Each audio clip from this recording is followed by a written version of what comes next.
It should come as a surprise to nobody that I like playing Mario games. I'm going to guess that you like them too. The Red Rifle is best known for perfecting the run and jump platformer formula, and I've thus played many such adventures to death at this point, but Super Mario Sunshine always eluded me up until recently. It was probably still running rampant around the time I started to become enamored with Mario, but at that point I'd already been preoccupied with the likes of Super Mario 3, New Super Mario Bros., and of course the legendary Super Mario Galaxy. It wasn't until after I finished my first playthrough of 3D World that I began to hear the less than stellar stories. Like, Bowser talks? Mario gets framed? All the levels are beach-themed? Yoshi pukes fruit juice? Where the fuck is Luigi? Watermelons? Princess Peach has a long-lost son by Bowser? Hold up a second. Did these two actually get it on? So yeah, this game is on a whole new level of weird from what I was used to back in Peach's Castle, so I avoided it like the plague for a while. I've since finally immersed myself in the sun-drenched tropical paradise of Isle Delfino, and honestly, it really was a breath of fresh air. Yes, the game has serious issues that turn me into Michaela Maroney at the best of times, but it's not like this game ruined my life or anything. In any event, the aforementioned stories I was most concerned about involved the difficulty of some of these levels. Was I gonna have a tough time flipping over Bowser's hot tub, or even reaching him in the first place? Were a few of these levels going to induce me into chucking my OEM Wavebird wireless controller at the TV in hellbent frustration? Yeah, I somehow got that shit working while I was using Nintendon't to modernize the experience better than what this alleged remaster on the Switch was willing to offer. I even played the shit natively on my Wii in the process. Nintendo truly does what Nintendon't. Anyway, if I'm gonna talk about which of the Shine sprites to watch out for when playing through Sunshine, then I need to throw out several honorable mentions. One nifty way to rack up shines is to go into every main area of Isle Delfino and collect 100 coins, or so you might think. Yes, this is the same concept borrowed from its ever-popular predecessor, Mario 64. The difference is that the coins in Sunshine exhibit serious behavioral problems, with many of them only appearing when you select a certain episode to play. You see, Sunshine's locales might encourage the exploratory type like myself to scour through the whole area for collectibles, but the missions themselves operate on a rigid linear structure, and thus shit will only be available in the parts of the stage you're supposed to visit within the selected episode. That means you could potentially pick the wrong mission to play, grab everything you can possibly get, and then eventually realize you're never gonna get your 100 and have to start over on a different episode. Yes, it's a fat load of bullshit, and yes, it does get worse. Before, you could expedite your path to 100 coins by racking up red coins and blue coins, which were worth 2 and 5 regular coins respectively. The only reason I can think of why that shit wouldn't work in Sunshine is because fuck you. But I was able to get all such shines in every part of Isle Delfino without looking up a guide, so you can too. Shut up and get good. The other stage I want to talk about is Yoshi's Fruit Adventure, the final episode of Rico Harbor. So I'm not the biggest fan of using Yoshi in these basic Mario platformers.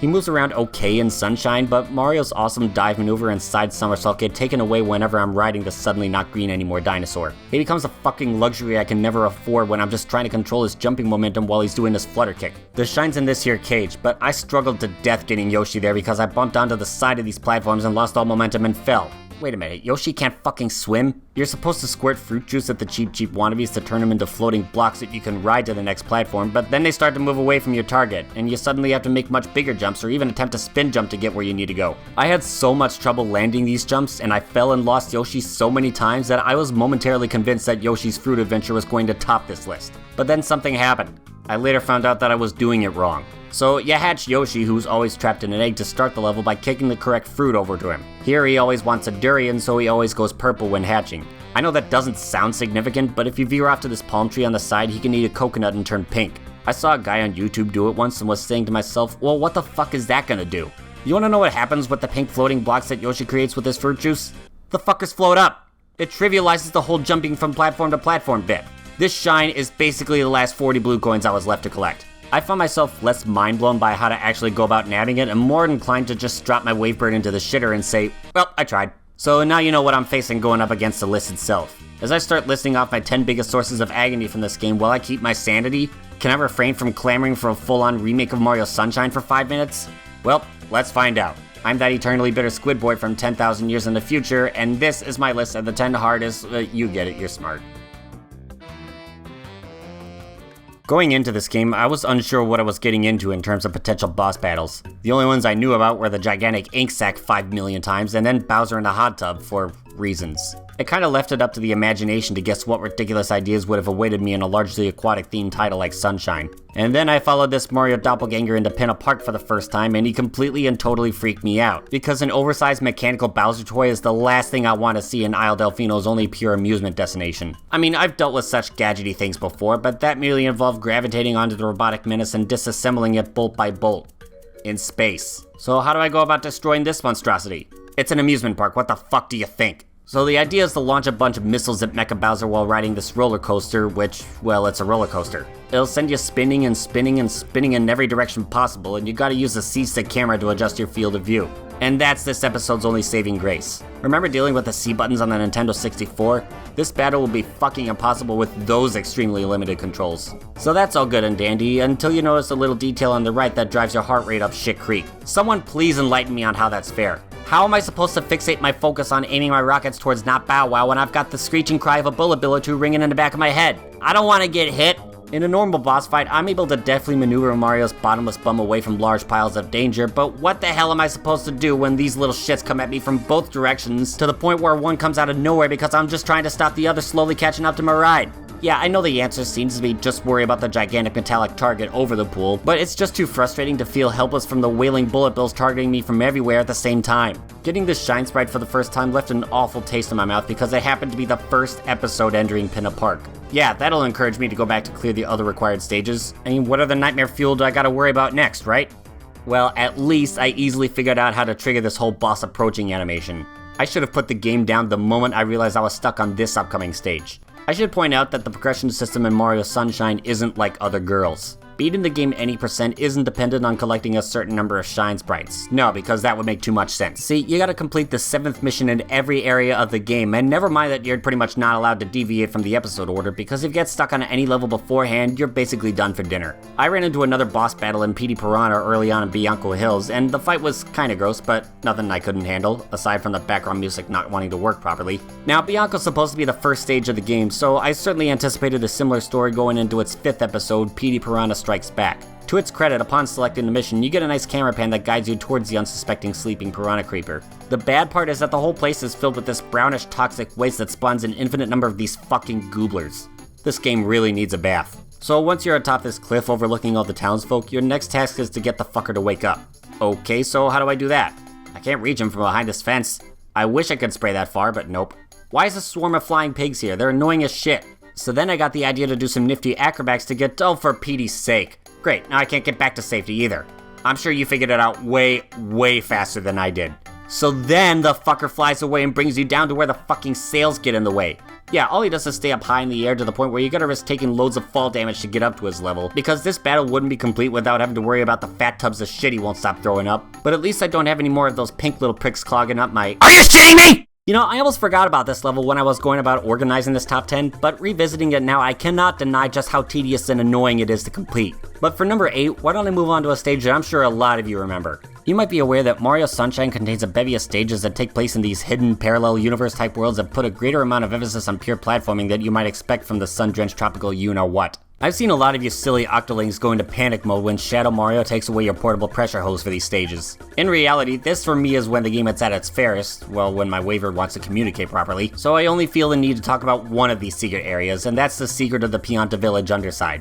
Instead of going across this bridge to the inhabited village, you follow this trail of coins underneath, hop across this field of tall-ass mushrooms to— oh, fuck. So yeah, those big jumps across the mushroom pads really stress me out a lot more than you might realize because the controller I was using apparently runs the risk of disconnecting while I'm in the middle of a jump, Yoshi or not.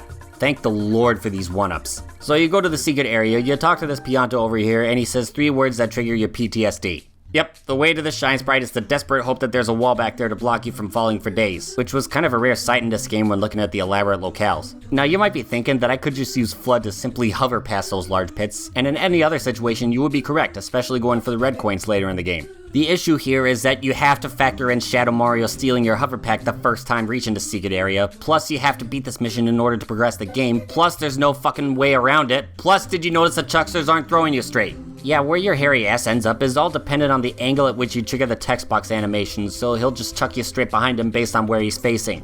I mean, it kinda makes sense from a physics standpoint, I guess, but this last jump that leads you straight to the shine might just be the one that gives you the highest blood pressure. This fucker is certainly the toughest one to line up your jump with, as he's always walking perpendicular to where your prize awaits. You'd think to wait for him in the middle, but sometimes he stops right on the line and ends up fucking up your angle. And by the way, that penultimate platform leads to a split path, but don't ever go right. There's literally nothing over there. You can plainly see shiny McSpits floating in the complete opposite direction. It's a total waste of your fucking time. Now yes, I'm aware this secret area has a very time-limited red coins challenge after you've cleared it once, but from then on you get to keep flood, which is good.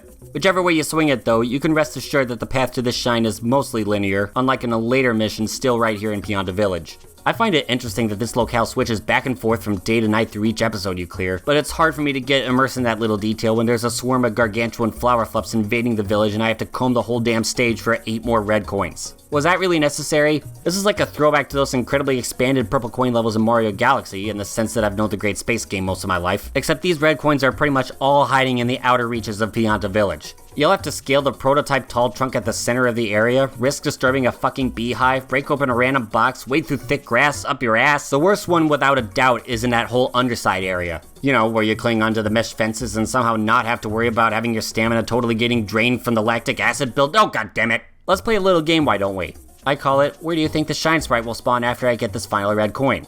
Is it A, back across the bridge to the starting area? B, atop the Pionta statue near the hot tub? C, atop the giant tree at center stage requiring a well-timed rocket boost to reach it? Or D, on a random cloud completely separated from all walkable land? If you guessed answer D, congratulations, here's your prize. You might have noticed that there's not a lot of enemies, either to get in the way of your Fluff Festival coin hunt, or especially have you running for your life and draining the water from your attack nozzle at an alarming rate. Yeah, I mean, except for those fucking bees, you're largely spared of that raft. This cannot be said upon entering Serena Beach for the first time. Take a moment to bask in the gorgeous sunset and those hilariously blocky shadow textures because, oh god. Oh god! Oh god! You know, it's this kind of scenario that has me baffled as to where the fuck Luigi is. His portable vacuum would come in real handy here, do all that community service in half the time. Holy shit, Phantom Manta. Or is it Big Man? I can't tell the difference anymore. Either way, this so-called Gossamer Ghoul is on the level of nightmare fuel that Kingpin could only hope to achieve. Apparently, the bastard came around once and covered the entire beachfront in this highly conductive slime, so wait, why the shit is he, she, it back? I'm dead serious, you've already extracted all the shine energy from this place. What more could you want? Go away! No you don't! Off with you! Begone, fuck! The power of water compels you! So yeah, this mammoth puddle of electric sludge is bad enough, but no, Big Man decides it's a good idea to spread an enormous trail of it everywhere it goes. And you can't stomp on the motherfucker because it's not your color of ink. The only thing you can do is empty your tank of water on the fiend from the other side, but then it plays a game of divide and conquer by splitting itself into anywhere from 2 to 4 smaller copies. Over and over again, these smaller manta rays will fission into even more infuriating duplicates. Oh, let me respell that, it's not duplicates. The Manta Storm? I think you mean to say the Manta Shitstorm. Apparently, when you shrink the mantas to the smallest size they can get, they spend most of their time running around in circles trying to reinfect the beachfront for no particular reason, while the larger ones remaining will actively target our mustachioed marvel. That's actually a big problem for me, because at some point they all turn red and You know, I could probably sue the proprietor of this fucking resort that just spawned from the ashes for exposing me to a severe shock hazard. I can hardly believe I'm getting this shiny Sprigatito in one piece. But man alive, that Big Man battle has got me all sorts of worn out. I think I need to book a room at the hotel and have a nice na. I can't admit though that it's pretty cool to have a hotel building on standby after you've conquered a tough challenge. I was almost going to say that it's sadly not going to be the case for this next infamous mission on account of its highly uncomfortable setting, but then I remembered this crucial detail.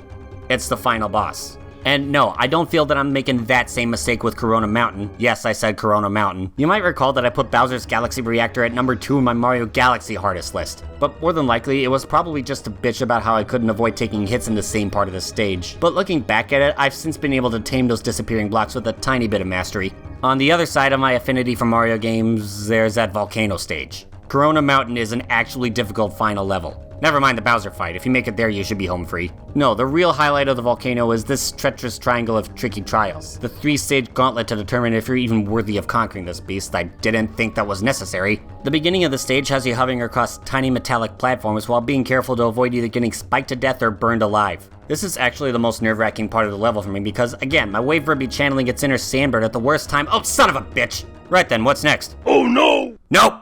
What is this all about?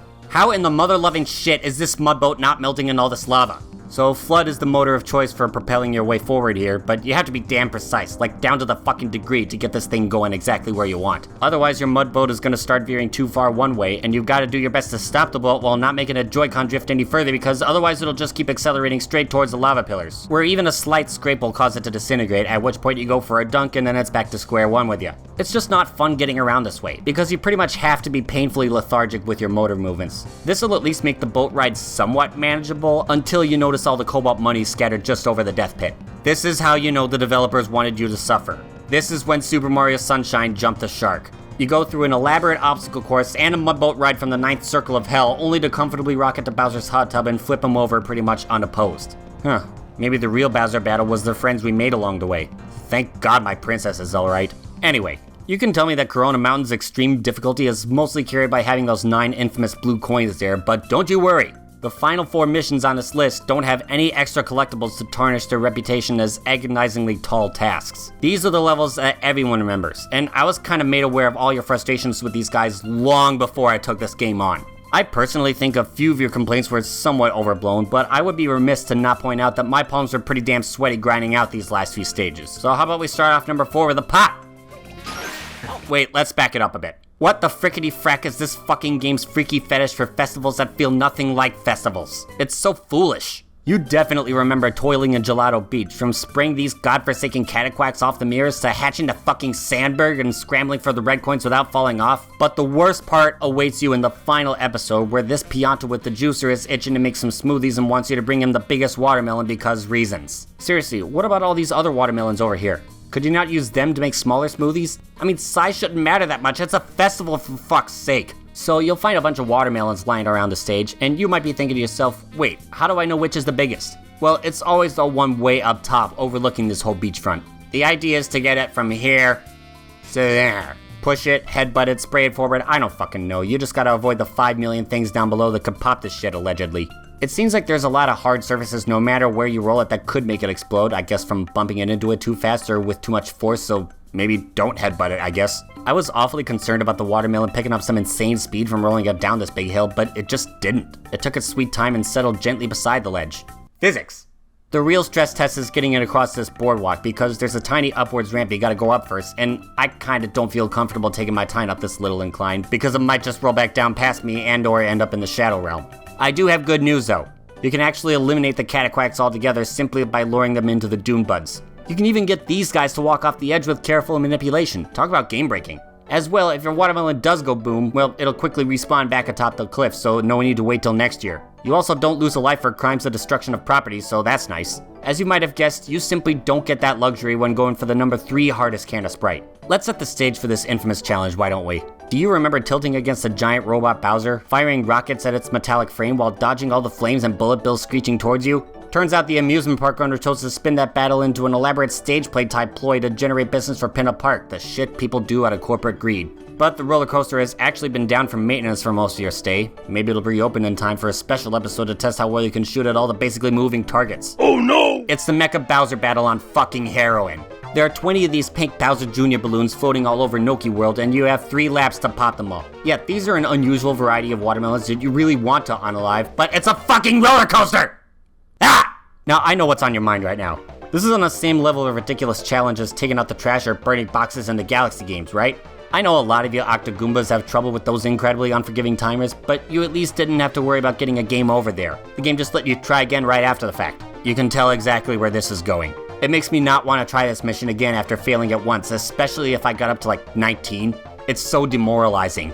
And I'm kinda glad I've beaten this stage twice out of 5 total attempts, because I don't know if I could ever get consistent with this shit. I'd probably die from extreme whiplash before I ever got that far. But then again, there are still somehow 2 more stages that are much more notoriously excruciating to complete. And in the case of the roller coaster balloons, at least getting to the roller coaster ride was quick and painless enough. But for number 2, did you ever want to take a painstakingly long journey across the slowest multiple boat ride of all time with a hydrophobic Yoshi and a layover on this solitary platform for whatever reason, just to access another platforming nightmare that breaks your soul in more ways than one? What are you doing with your life? The lily pad ride. Actually, there are a few pro gamer moves to skip the boat tour altogether, but yeah, the lily pad ride.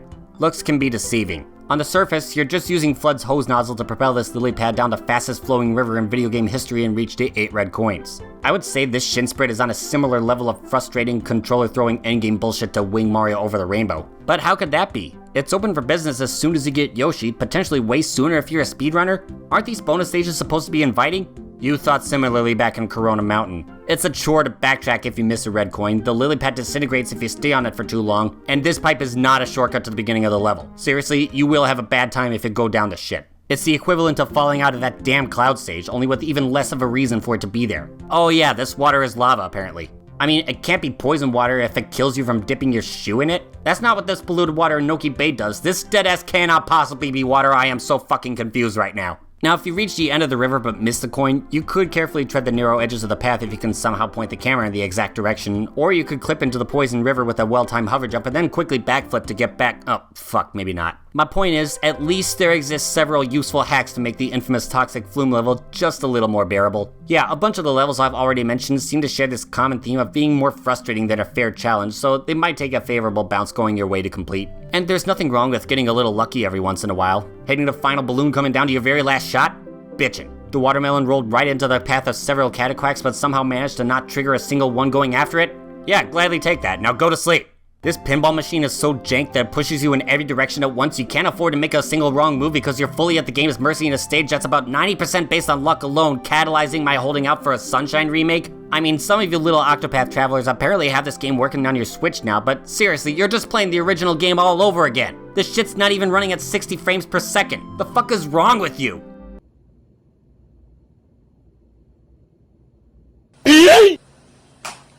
You gotta understand where I'm coming from here.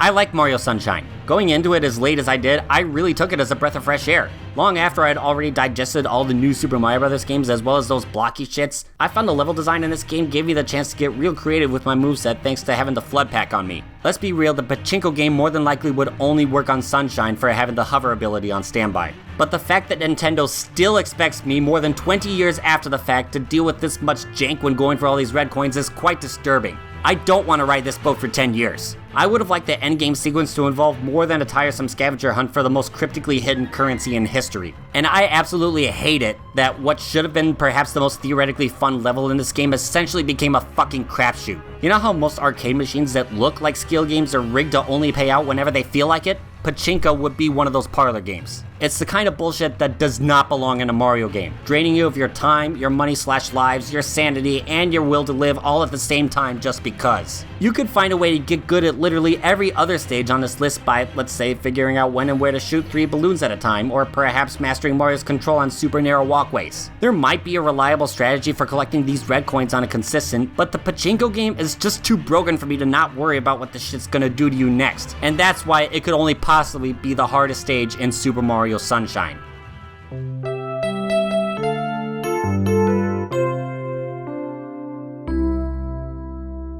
If you made it to this part of the video, go into the comments and tell me what's the best thing you did this summer. And then once you've done that, feel free to do the usual things. Or don't. I can't actually make you do anything. Wait, are you not gonna tell these people about the new thing? What new thing? You just quietly set up channel memberships in the middle of the night and told nobody about it. Are you ever gonna talk about how this shit works? No. Look, you can join my channel today and get more involvement out of this shit than ever before. With a membership, you can do cool things like watch all my uploads a day before I publish them, unlock a cool Woomy badge to show off in the comments, and get the recognition you deserve at the end of all my videos. Memberships start at $2 a month and you can cancel anytime. Thanks for supporting your local squid boy from 10,000 years in the future. Okay, bye! I don't know what that was all about. Anyway, like, share, comment, subscribe, bell, coffee, member, things. Bye?